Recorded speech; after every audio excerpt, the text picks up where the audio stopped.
It was the shortest of sessions since the beginning of the proceedings at the Supreme Court, as a one-hour special session was held for parties to give their response to the results of a vote recount of 22 polling stations and scrutiny of Forms 34 and Forms 36 as ordered by the judges.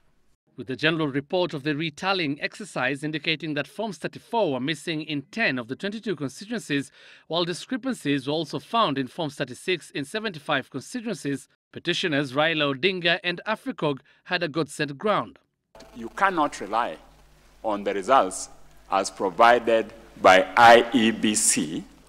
If, my lords, there are Form 34s missing, we have to ask yourself, where are these Form 34s?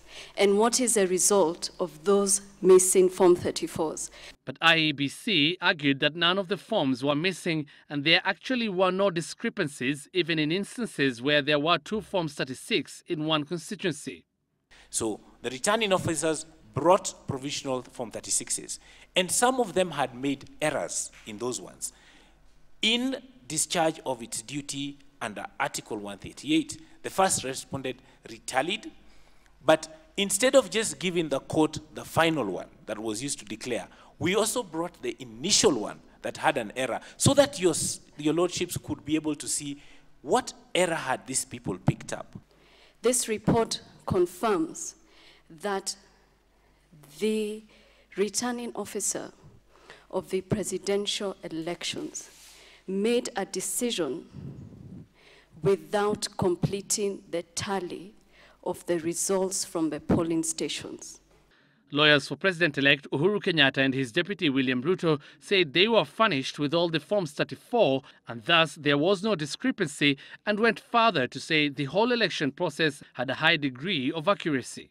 Our young brothers and sisters all over the country who are undertaking this massive exercise on our behalf may have made 1 or 2 clerical errors. But the point is, my lords, it is across the country. There is no mischief that can be attributed. Even where you find that indeed there was failure to comply with the rules and the regulation 100%, that is allowed by the law, provided you are satisfied that there is substantial compliance and that there was no ill motive. The report on the recount of the votes plus all other submissions are now being assessed by the judges as they prepare to make a verdict. Keep your cell phones open, because we don't know when we are going to summon you tomorrow. With the ruling to be declared at a yet to be determined time.